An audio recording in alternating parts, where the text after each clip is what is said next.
tatay na nakapunta rito.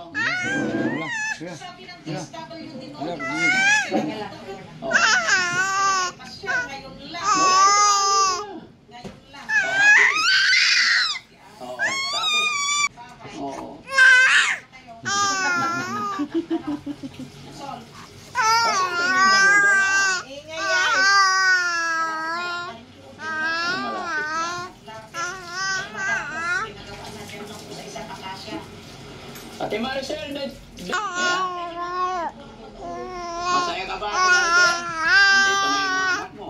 Nakita na ni... Kumbaga nakapasyal sila kasi sabi ng panganay mo hindi pa sila nakapasyal. Ngayon, alam na nila. Bakit si tatay ngayon lang napunta rito? First time. Oh, ano masasabi mo sa kanya? Maging okay na.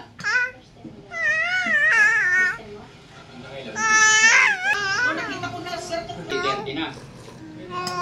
May 25 pa. Ah, may 25 na. Oh, 75, 25. Yung pag-ibig niya, 75 na. Tapos mamayang gabi daw, sa hotel daw sila matulog. Ano